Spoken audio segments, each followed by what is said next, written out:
La communication, cela passe par les mots. Et pourtant, les premiers mois de notre vie, nous savons très bien nous en passer. Nous comprenons nos parents et eux nous comprennent sans avoir à se parler. Les chevaux communiquent de la même façon. Une faculté à la base de l'équithérapie, pratiquée par l'association Emotion de Vienne.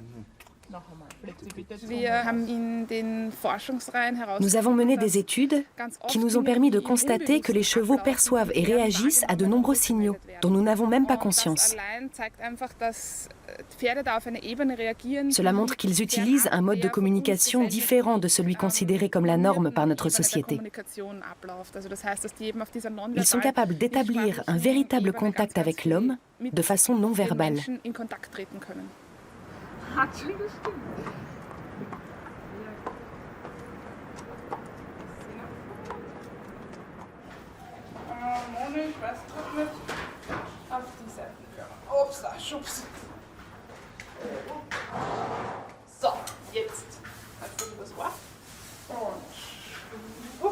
Un grave accident a bouleversé la vie de Monica.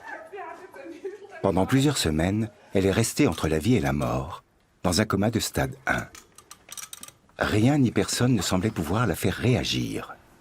Et les médecins étaient pessimistes quant à son évolution. Mais Monica se bat pour revenir à la vie. Un chemin long et difficile. Au cours des prochains mois, nous allons voir comment l'équithérapie l'aide dans son combat. Monica veut dire quelque chose. Elle te rend heureuse? C'est bien. Et ça se voit. Attends, il faut qu'elle s'approche pour pouvoir l'embrasser. Un gros bisou. Mais tu dois vraiment te pencher, c'est difficile. Super, bravo. Lettre par lettre. Pour Monica, c'est actuellement la seule façon de pouvoir raconter son histoire.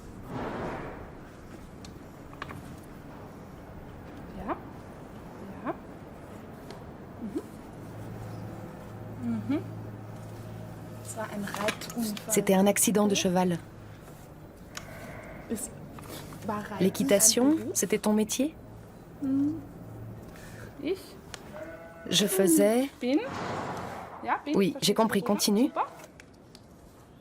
Du concours.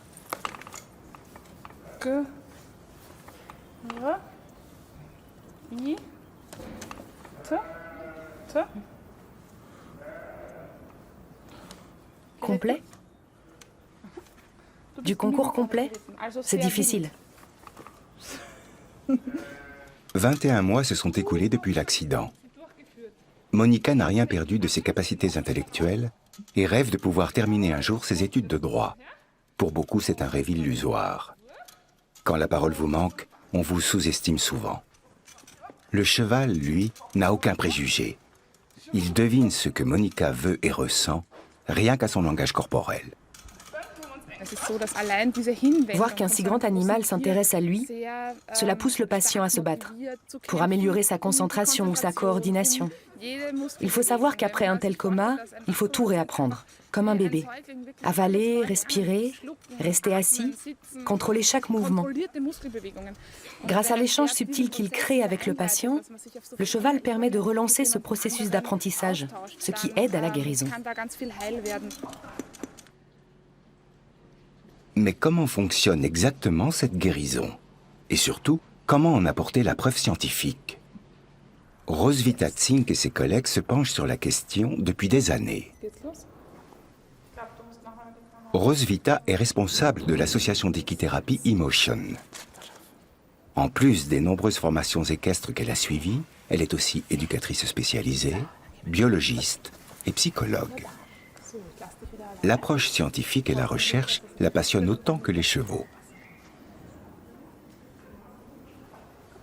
Pour comprendre le secret de la guérison avec les chevaux, Roswitha et ses collègues ont mis en place un véritable protocole d'étude de l'équithérapie.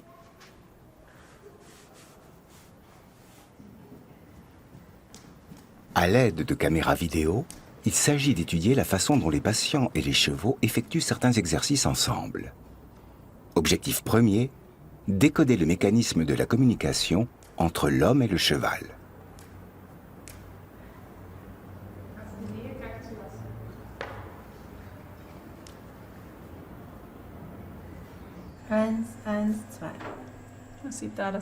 Avec ces recherches, les thérapeutes font œuvre de pionniers. La première étape a été de définir des critères pour pouvoir analyser cette interaction. Quelle est l'importance des contacts visuels et corporels? Qui prend l'initiative et qui mène le jeu? Y a-t-il un rythme qui s'établit? Chaque séquence est analysée image par image selon ces critères. Des éléments qui sont aussi au cœur de la recherche empirique sur les nourrissons. Et ce n'est pas le seul point commun. L'équipe a aussi découvert que la communication non verbale suivait des schémas analogues. À la tête de l'étude, Thomas Stephenson, spécialiste en psychologie individuelle et en recherche sur le développement. Pour lui, le potentiel offert par l'équithérapie est considérable et étonnant. J'ai tout de suite trouvé ça fascinant, parce qu'il était clair qu'une nouvelle voie s'ouvrait à nous. Je m'intéresse de très près à la recherche sur le développement du nourrisson et j'en ai étudié les différents aspects. Cette étude est passionnante à mes yeux parce qu'on y retrouve distinctement les mêmes processus fondamentaux et les étapes successives que dans l'interaction mère-nourrisson. Nous pouvons observer, étudier et analyser des mécanismes identiques dans cet échange homme-animal, dont le cadre est plus restreint.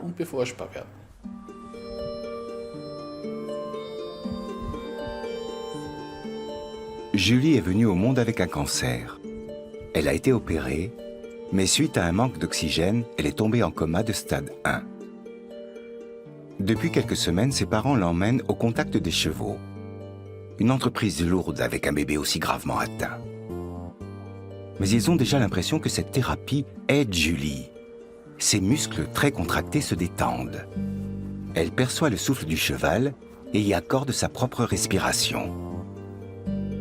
Encore plus encourageant, elle recherche le contact visuel et commence à jouer avec sa langue. Des pas de géant pour un bébé dans son état.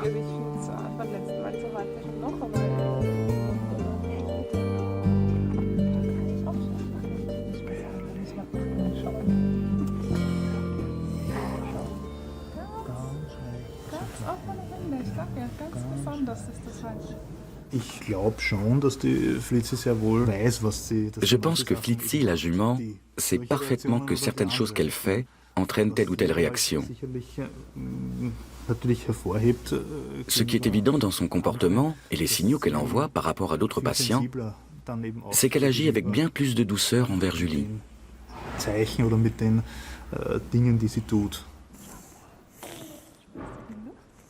Félicie, que tous ici appellent Flitzy, consacre toute son attention et toute sa concentration au petit être.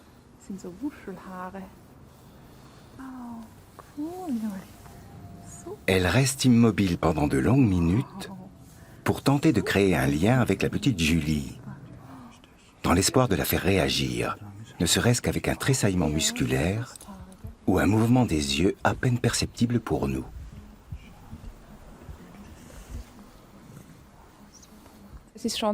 Flitzy sent que Julie dispose de moyens très limités pour communiquer.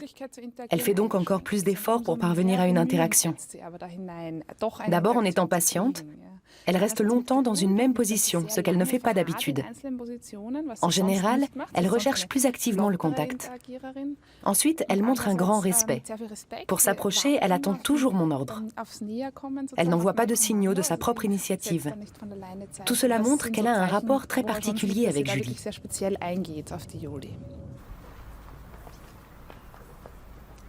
Le manège, les pâtures et les locaux de l'association Emotion se trouvent dans l'enceinte de l'hôpital Otto Wagner de Vienne. 16 chevaux de thérapie vivent ici, qui font un travail éprouvant. Seul un animal équilibré, qui peut se dépenser et vivre en troupeau avec ses congénères, est capable de bien jouer son rôle sur la durée.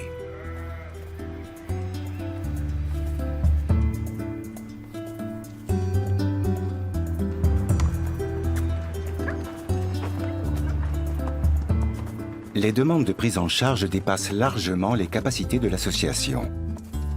400 patients sont accueillis chaque année, la plupart pour une période de 2 ans. À cela s'ajoute la longue et exigeante formation des futurs chevaux de thérapie.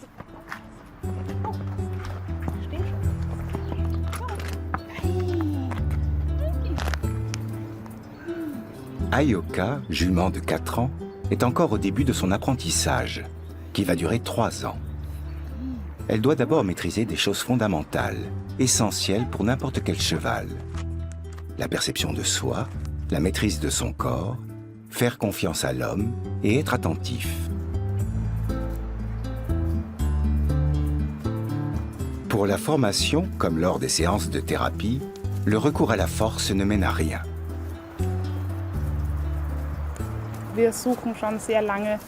Il faut chercher longtemps avant de trouver un cheval adapté, qui s'intéresse beaucoup aux humains.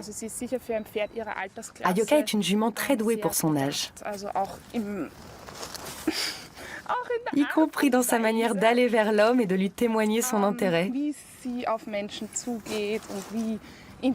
C'est un cheval avec une grande curiosité pour le monde qui l'entoure, les relations avec l'homme. C'est une qualité précieuse.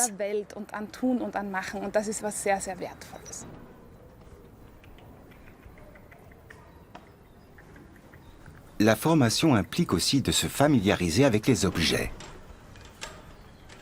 Ayoka doit connaître tout ce qu'elle rencontrera dans son futur travail.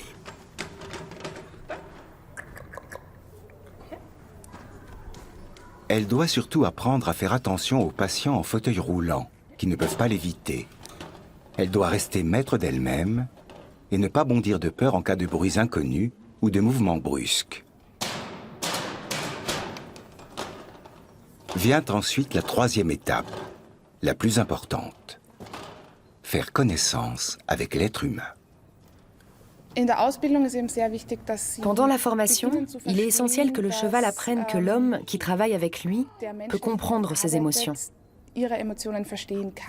Chaque cheval va exprimer les tensions qu'il ressent de diverses façons. L'un va retrousser la lèvre inférieure, l'autre va plisser le bout du nez ou contracter les naseaux. Chez un autre encore, on ne verra que les muscles de la mâchoire qui se serrent. Moi, je suis là pour apprendre au cheval à montrer encore plus clairement ses humeurs, s'il est triste ou plein d'énergie et de joie de vivre. Les chevaux, eux, apprennent à nous comprendre grâce à un modèle, une personne de référence. Pendant 3 ans, ils vont la découvrir dans presque tous ses états émotionnels. Lors des entraînements, je suis parfois énervée, parfois triste, parfois joyeuse et capable de déplacer des montagnes. Parfois aussi, je suis en colère parce que ça ne marche pas. Donc je perds patience. Par mon intermédiaire, le cheval apprend à quoi ressemblent les émotions chez l'homme.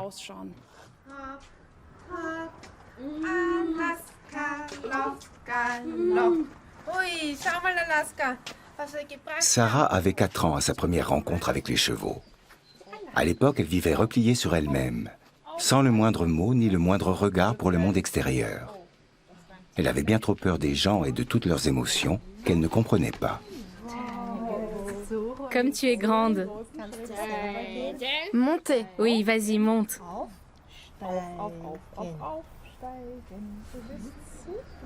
Sarah ne sait pas déchiffrer ce que son interlocuteur pense ou ressent. Elle est autiste.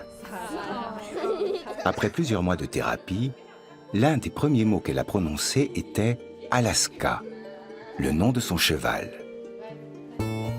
Pour la petite fille de 10 ans, le cheval est un trait d'union entre son propre univers et le monde extérieur, si angoissant. Comme Alaska ne s'exprime pas de façon aussi compliquée et ambivalente que les hommes, Sarah a appris à reconnaître quand il veut ou ne veut pas quelque chose. Et de plus en plus souvent, elle y parvient aussi avec l'homme. Sarah suit cette thérapie depuis l'âge de 4 ans.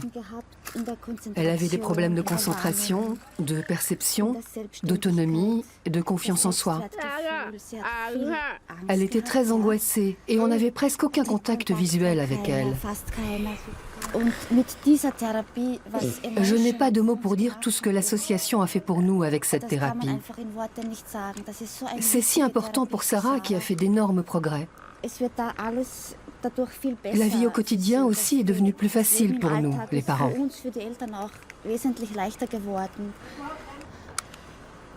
Dans le cadre d'une étude allemande, des enfants autistes ont été suivis pendant plusieurs années.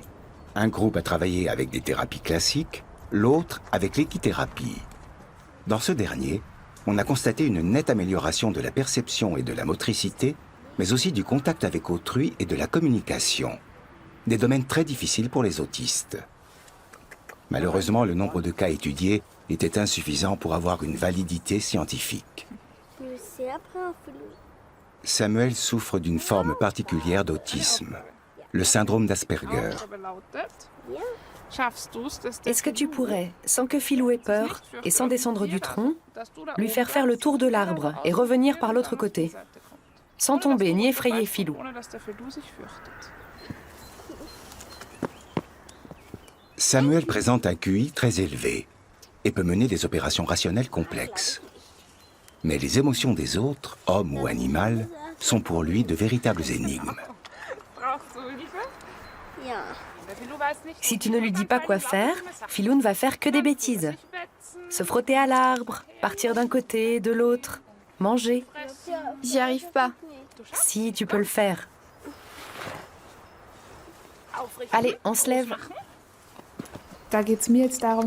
Mon objectif, c'est qu'il arrive à mieux percevoir les intentions des autres, en l'occurrence celle de Philou.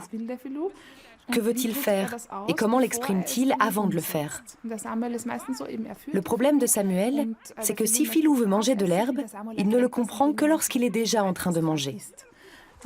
Je suis là pour lui apprendre à observer. Philou baisse la tête, il regarde par terre, il remue les oreilles. Donc si je réagis immédiatement en disant « Hey, Philou, reste là », il sera plus facile de le retenir. Ce serait formidable que Samuel puisse apprendre à percevoir les choses avant qu'elles aient lieu. Parce que ça lui éviterait beaucoup de conflits, d'humiliations et d'efforts. Même si son autisme l'empêche d'avoir une vraie empathie pour les autres, Samuel peut apprendre à reconnaître leurs sentiments et à y réagir.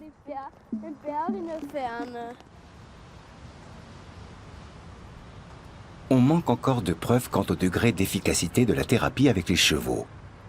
Une étude multicentrique menée par le Centre hospitalier universitaire d'Aix-la-Chapelle doit permettre d'en savoir plus, du moins dans le domaine de la kinésithérapie. 120 enfants souffrant de diplégie spastique vont participer à l'étude.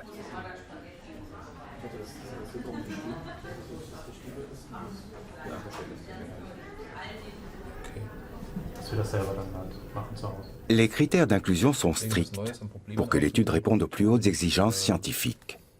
Aujourd'hui, c'est la première consultation préalable de Lars avec le professeur Häusler, coordinateur de l'étude.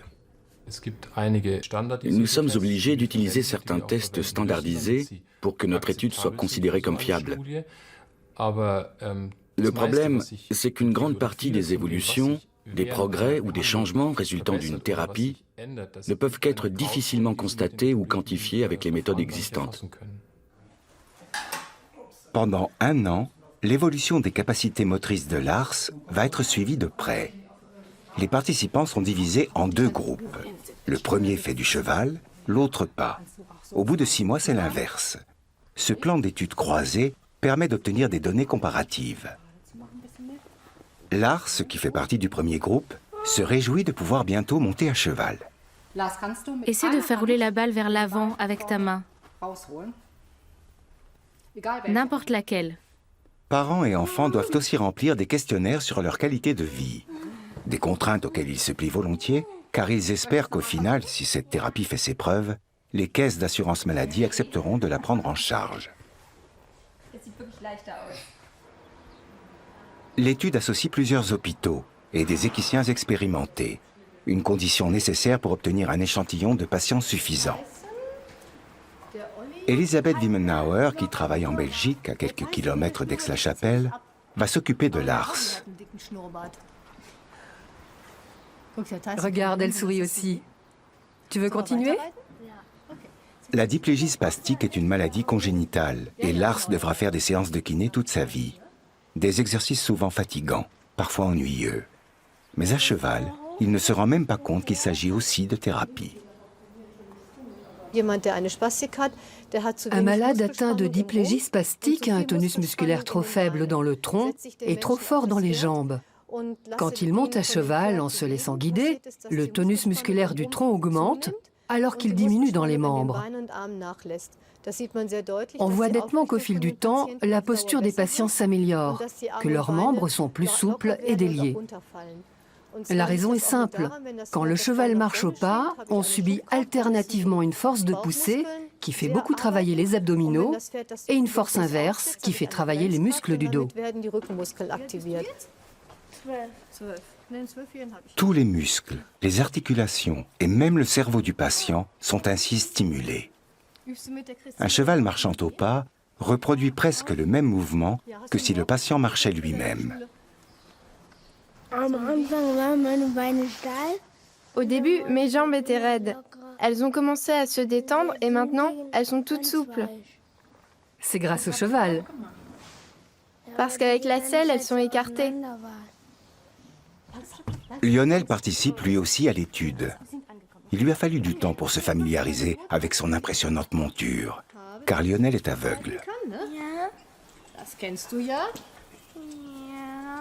So. Und dann kommt der Tyson gleich neben dich.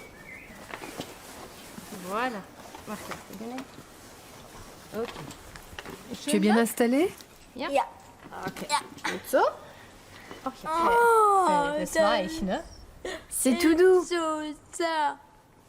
Guck mal. Regarde là les longs poils, c'est sa crinière. Langen Haare. So. Okay. Was hältst du davon? Pour Lionel, ces séances sont vite devenues un vrai plaisir. En quelques minutes, ses muscles se détendent. Son sens de l'équilibre s'est aussi amélioré, tout comme sa posture. En 24 ans de métier, j'ai vu tous les jours à quel point ça aide les enfants. C'est aussi pour cette raison que je continue, parce que c'est un métier difficile qui ne paie pas beaucoup. Il faut être vraiment passionné pour le faire. Mais dans ce métier, on voit des enfants mettre un pied devant l'autre alors qu'on pensait qu'ils ne marcheraient jamais. J'aimerais que la communauté médicale nous reconnaisse un peu plus et que l'assurance maladie rembourse ces séances. Voilà pourquoi on fait cette étude. Du, das weiß ich nicht. Der ist draußen auf dem Hof. Pour Lionel, c'était la dernière séance. Il est déçu de ne plus pouvoir monter à cheval dans les 6 mois à venir, car il doit maintenant attendre la fin de l'étude. On saura alors si les progrès souvent constatés par les familles et les thérapeutes peuvent être scientifiquement prouvés.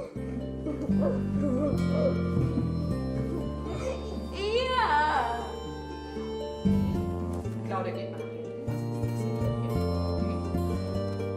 Jetzt zählen wir zusammen bis 10, okay? Ja.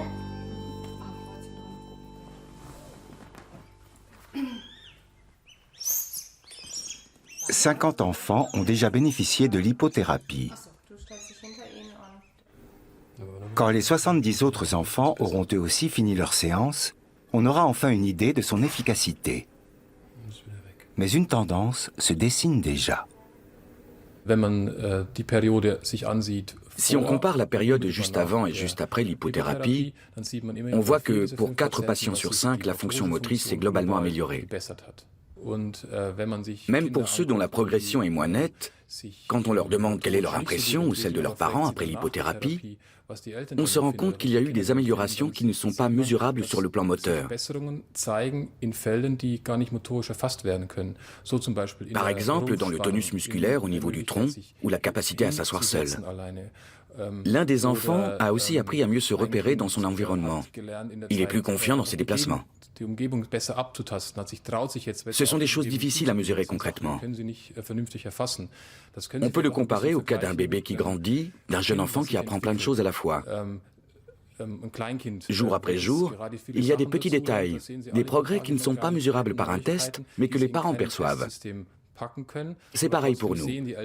Notre défi, c'est de réussir à évaluer cette amélioration de façon globale, avec un ensemble de tests qui ne sont pas prévus pour, puisqu'il s'appuie sur des modèles très grossiers.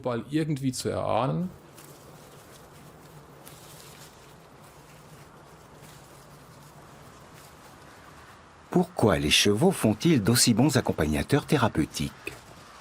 Ce sont des animaux très sociaux, qui s'efforcent toujours d'aider leurs camarades à survivre, y compris les plus faibles. Un trait de caractère qui se reflète dans leur rapport à leurs petits. Ils mettent au monde au maximum un poulain chaque année et font tout pour qu'ils vivent et grandissent.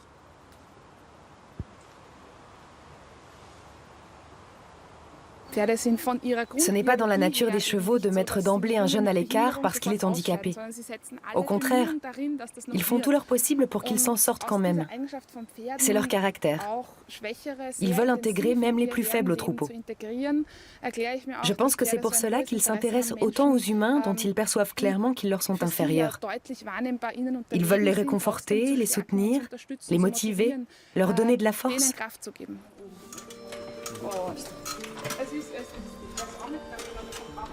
3 mois se sont écoulés depuis notre première rencontre avec Monica. Elle est très fière de nous montrer qu'elle peut à nouveau monter sur le dos d'un cheval.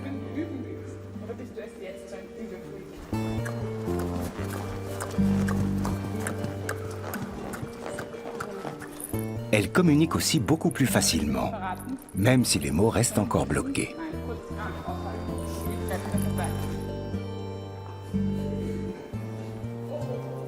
Chaque pas est un défi qui mobilise tous ses muscles et requiert toute sa force et sa concentration. Flitzy, la jument de thérapie aguerrie, sent d'instinct ce qu'il faut faire pour que Monica retrouve son équilibre.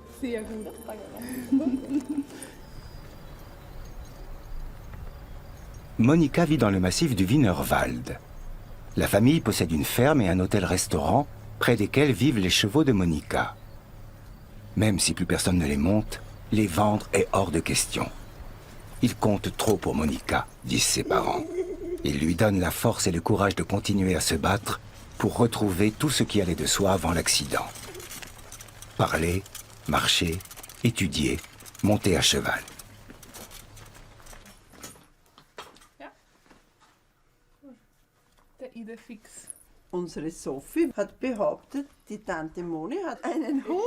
Monica et Roswitha se connaissent depuis l'école. Toutes deux passionnées de cheval, elles ont pourtant suivi des voies très différentes. L'équithérapie pour l'une, la compétition hippique pour l'autre. J'ai peur rien que de voir les obstacles. Tu étais très courageuse? Ok. Je ne suis pas quelqu'un de courageux. Toi, tu l'es encore aujourd'hui. Je suis bête d'avoir peur. C'est pas sympa. On ne dit pas ces choses-là. Ok, on se tait toutes les deux. Elle a toujours été trop casse-cou à mon goût. Elle dit, toi aussi t'es bête. Mais regardez, un accident peut arriver à n'importe quel moment. Monica est tombée de cheval lors d'un simple échauffement. Elle a réussi à appeler à l'aide sur son portable avant qu'une perforation du poumon ne prive son cerveau d'oxygène. Sa mère a découvert l'équithérapie en lisant le journal. Au départ, la famille avait des doutes.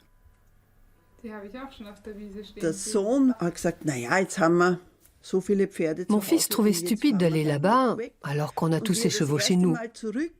Mais au retour de la première séance, il m'a dit qu'il fallait absolument continuer. Dès son arrivée là-bas, Monica rayonnait de joie. Je suis convaincue que c'est très important pour elle, parce qu'elle y retrouve une partie de son ancienne vie avec le manège, les chevaux. Elle a le sentiment d'appartenir de nouveau à ce monde-là.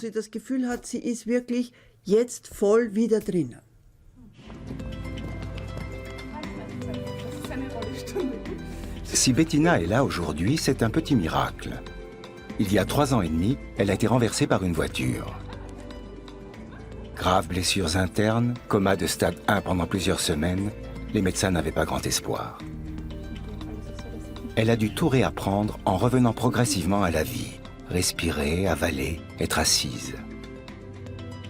Mais peu de gens se rendent compte des incroyables progrès que la jeune fille de 19 ans a déjà accomplis.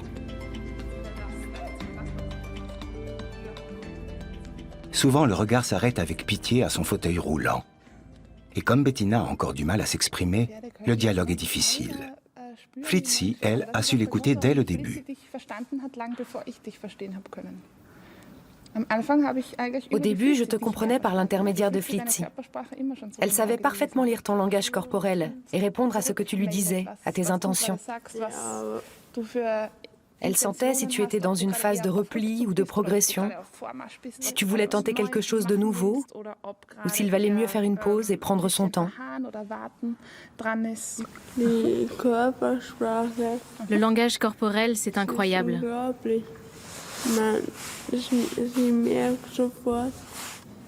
Elle comprend tout de suite quand je l'appelle, en me penchant en arrière.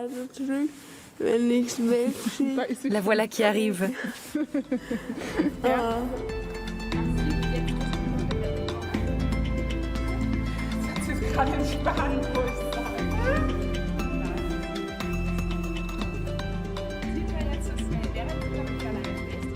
Flitzy n'a que faire de la vie passée de Bettina, des capacités qu'elle a perdues et qu'elle retrouvera peut-être un jour.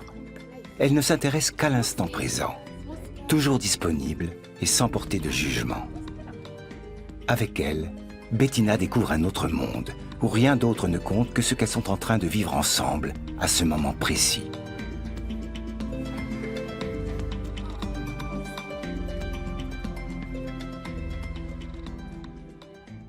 Juste une chose, je vois que tu en veux souvent à ton corps d'être paralysé, de ne pas progresser assez vite.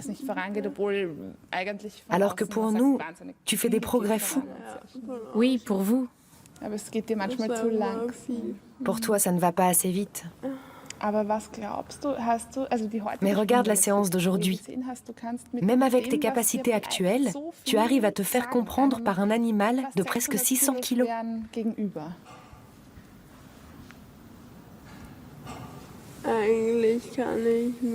C'est vrai que je peux déjà faire beaucoup.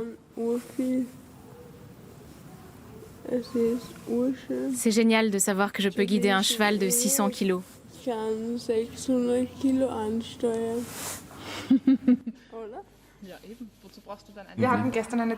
Hier, je me suis occupée d'une jeune fille hémiplégique.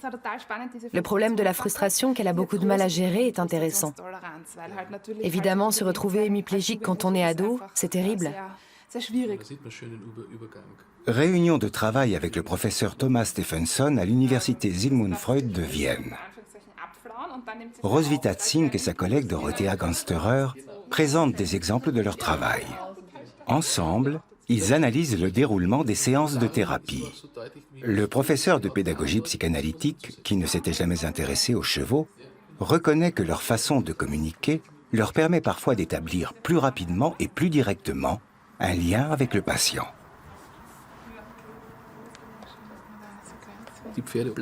Les chevaux restent au même stade qu'un jeune enfant. Ils ont une communication très ouverte, très directe et attentive. C'est donc un facteur très motivant. Oui, exactement. Les enfants acceptent bien les chevaux parce qu'ils sentent qu'ils ne sont là que pour eux, pour leur répondre et voir ce qui est possible ensemble. Le langage des chevaux nous renvoie à nos toutes premières relations affectives. Un nourrisson s'exprime par le langage corporel, par des mimiques et des gestes auxquels la mère réagit et répond. Un jeu d'action-réaction se crée alors entre les deux. Ce faisant, le bébé apprend à percevoir ses propres émotions, à les comprendre et à les maîtriser. Toute notre vie, nous continuons à utiliser cette forme précoce de communication, même de façon inconsciente. Souvent, notre corps exprime nos émotions bien plus clairement que les mots. Les chevaux perçoivent ces signaux et savent y répondre.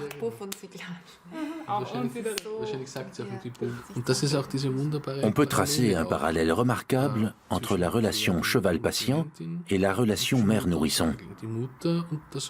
La mère et son bébé réagissent spontanément l'un à l'autre, dans le seul but d'établir une communication claire et directe. Ils veulent apprendre à se connaître l'un l'autre, à faire passer leurs émotions entre eux. C'est un échange en toute sincérité et sans la moindre arrière-pensée. Et le cheval peut offrir la même chose. Ça nous touche sur le plan émotionnel. Ça nous rappelle ces moments intenses avec notre mère ou nos parents.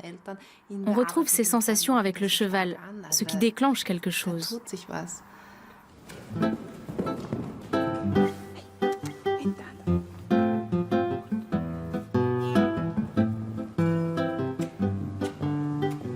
Deux êtres qui se comprennent.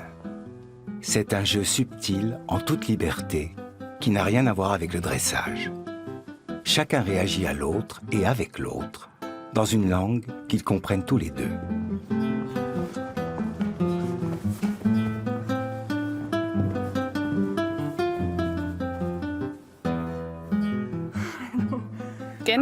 C'est dans la nature profonde du cheval de rechercher le contact, de vouloir explorer le monde, de bouger.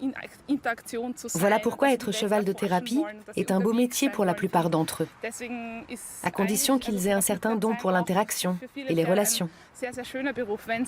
Parce qu'il se passe toujours quelque chose de nouveau, rien n'est jamais figé.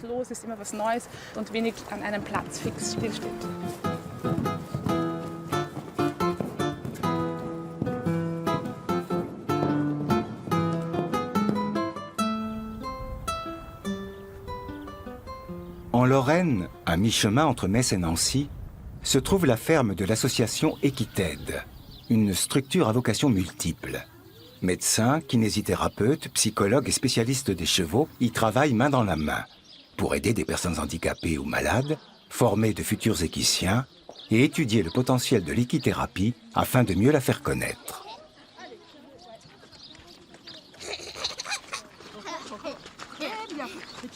Le cheval est générateur de joie. Rien que ça, c'est bien. Devant le manège. On va prendre l'air. Où on prend là? On prend là. Allez. On va faire une descente dans les graviers.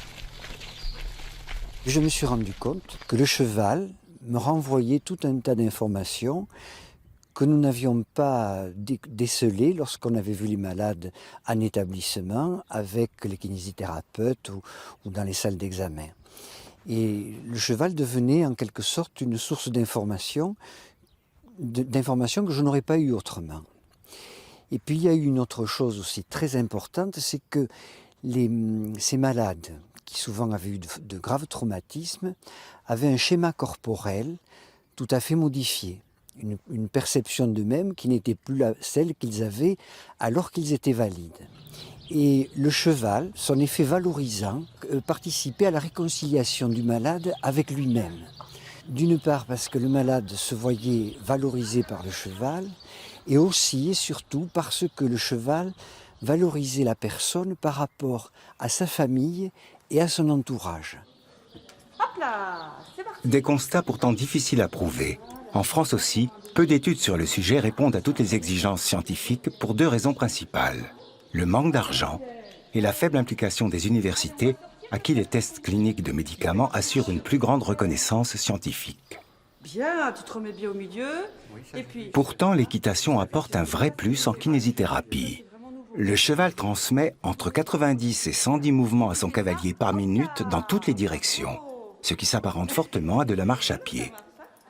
Les mouvements hélicoïdaux stimulent et renforcent la musculature, tout en envoyant des signaux au système nerveux. Lorsqu'on fait de la rééducation avec le cheval, on fait de la rééducation du contrôle postural et également de toute la coordination motrice, même de la spatialisation. Parce que le manège, c'est une structure architecturale qui donne très bien tous les repères spatiaux. Et on peut travailler aussi dans le manège, en même temps que la motricité, toute la spatialisation. Donc je ne vois pas pourquoi on pourrait prétendre que l'équithérapie est inefficace. À ce moment-là, autant vouloir dire que l'ergothérapie est inefficace, que la kinésithérapie est inefficace.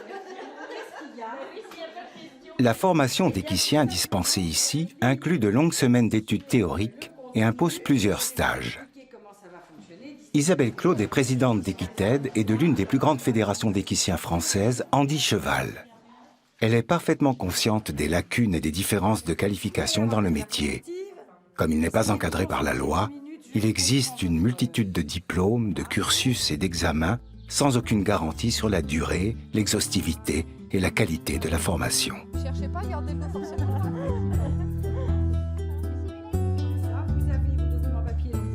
La formation lancée par Isabelle Claude aborde l'équithérapie dans son intégralité, du comportement exemplaire et sûr envers le cheval jusqu'à la physiologie humaine, en passant par les connaissances médicales fondamentales.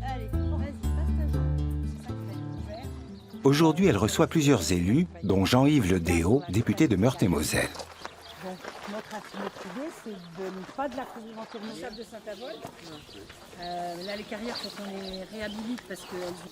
Pour son nouveau projet, Isabelle a un besoin urgent de soutien, et pas seulement des élus locaux. On ouvre une école européenne expérimentale, initiation, c'est-à-dire qu'on prendrait des gens au bac, niveau bac, qui feraient que cette formation-là, qui leur donnerait ce métier. C'est-à-dire que du coup, au lieu d'aller faire l'école d'éducateur, de kiné, etc., ou d'aller faire une formation équestre, et puis après, en plus de tout ça, venir faire une formation pour les deux ponts, donc cette formation devenant un métier, l'idée c'est qu'on ait une école expérimentale initiale, d'ici 3 ans j'espère un soutien de l'Europe. Le projet de faire se rencontrer des spécialistes du handicap et des spécialistes des métiers nécessaires à cette école, c'est vraiment de niveau européen. Donc combien ils sont lourds? Actuellement, on est sur un peu plus d'1 million d'euros pour la réhabilitation du bâtiment, pour développer aussi une partie des infrastructures et puis de couvrir le rond de Longe pour permettre à des petits et aux personnes âgées d'être dans une structure un petit peu plus protégeante. Les élus lui promettent qu'elle pourra compter sur le 1 million d'euros nécessaire.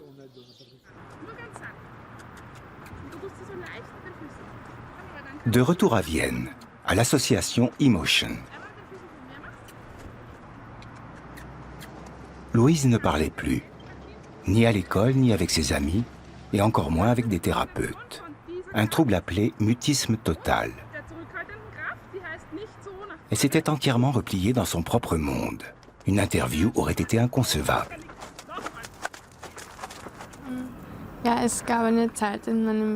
J'ai traversé une période qui a été très difficile.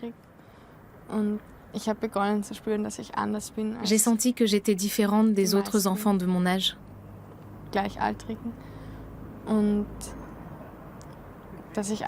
Ils ne me respectaient pas telle que j'étais, alors j'ai commencé à me replier sur moi-même.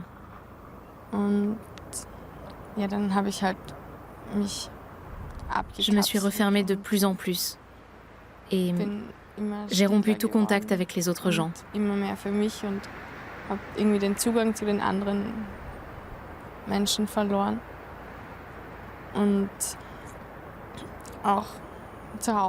à la maison, c'est devenu de plus en plus dur. Jusqu'au jour où j'ai aussi perdu l'appétit. Je ne mangeais presque rien et j'ai perdu beaucoup de poids. Pendant un moment, j'ai dû quitter la maison pour aller à l'hôpital.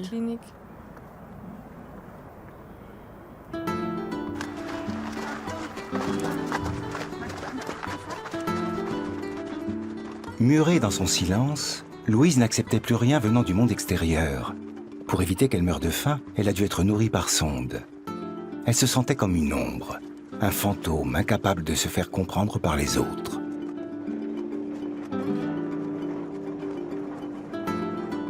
Mais un jour, Louise a décidé d'essayer de renouer avec le monde.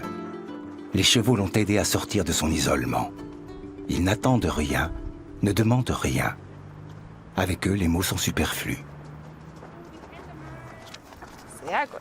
Dann im Raum nehmen, aufeinander zugehen, finde ich schön. Je me mets ici, toi là-bas, et Flitzy va jouer le rôle du ballon, une situation assez classique dans la vie. Je voudrais que tu fasses en sorte de lui donner ou de lui prendre de l'espace, sachant que tu es plutôt quelqu'un qui donne que quelqu'un qui prend.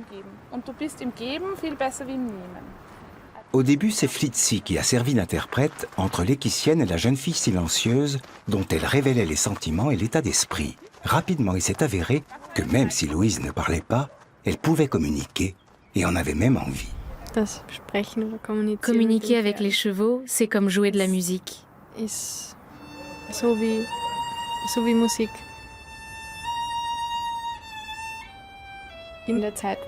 À l'époque, la première chose à laquelle je me suis raccrochée, c'était mon violon. Avec lui, je pouvais m'exprimer facilement et jouer, que j'aille bien ou mal.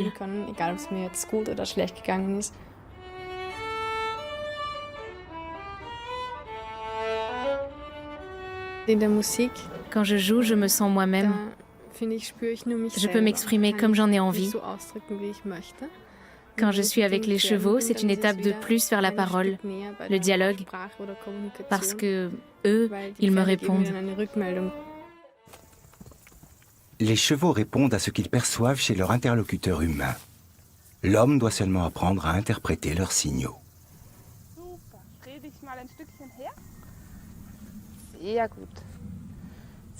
Regarde ses naseaux. Ils sont plissés ou bien tout lisses?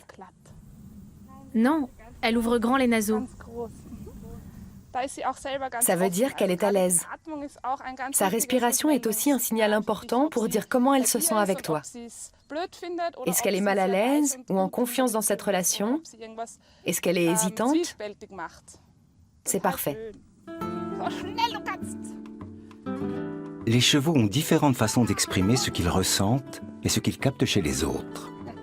Ils utilisent pour cela leurs oreilles, leur encolure, leur queue, leurs jambes, des expressions ou des postures, mais aussi d'infimes contractions musculaires et leur respiration.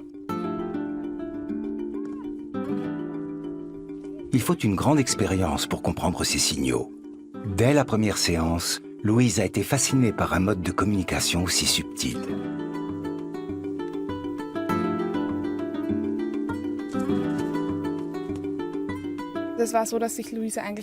Louise refusait toutes les autres formes de thérapie.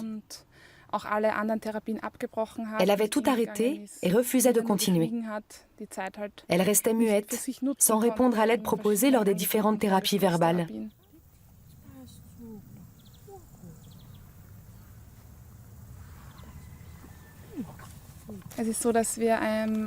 Au début, on fait en sorte de laisser beaucoup d'espace aux patients, que le cheval vient vite combler.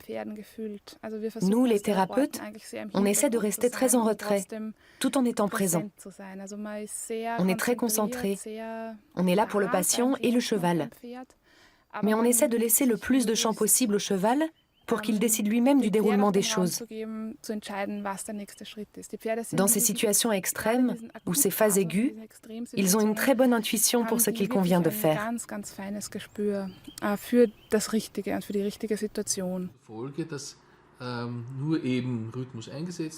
Les équiciennes ont fini d'analyser les séquences vidéo pour leur étude. Pour la première fois, des graphiques montrent comment fonctionne la communication et l'interaction entre l'homme et le cheval. Le professeur Thomas Stephenson est enthousiaste. On y retrouve tous les grands axes de la recherche sur les nourrissons. Intersubjectivité, mentalisation, processus d'attachement et surtout, régulation de l'affect. C'est ainsi que le nourrisson se structure psychiquement. Et les chevaux interviennent au même niveau.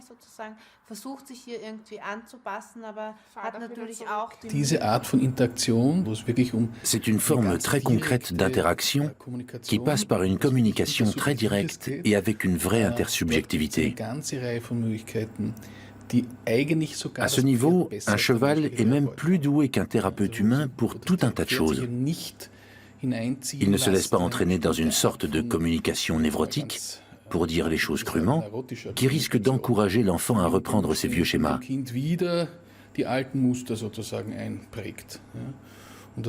Ce que fait le cheval, c'est réagir directement aux tensions exprimées par l'enfant, à ses lacunes en communication en quelque sorte.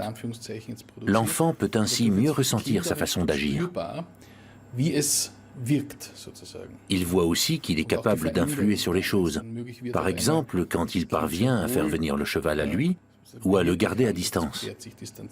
L'enfant fait ainsi l'apprentissage du sentiment d'efficacité personnelle.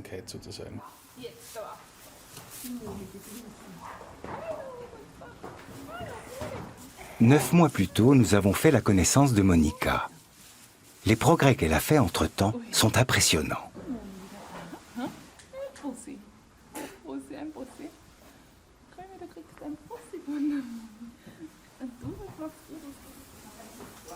Malgré tout, il reste difficile de retranscrire en chiffres ou en données tout ce qu'elle doit aux chevaux. Mais Monika ne cherche pas à comprendre comment Flitzy l'aide. Elle sait et ressent simplement que la jument, qui se prépare justement à la prochaine séance, lui apporte beaucoup. Depuis qu'on travaille avec Flitzy, depuis le premier jour, tu as beaucoup appris? Tu as plus appris par la tête, par la parole ou par le cœur? Par le cœur. On voit aussi que tes muscles se sont renforcés. Tu as gagné en force, surtout dans les mains. Qu'est-ce qui est le plus dur? Utiliser tes mains ou rester assise droite en contractant les abdominaux?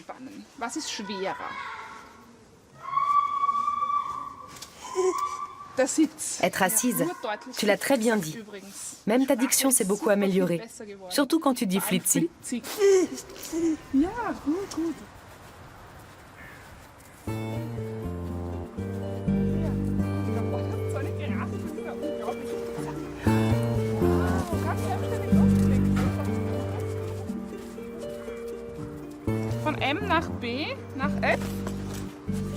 La communication n'est pas qu'une affaire de mots. Flitzy et ses camarades nous renvoient à des modes d'expression et à des besoins fondamentaux de notre existence. Une forme de communication essentielle pour se développer, mais aussi pour se reconstruire.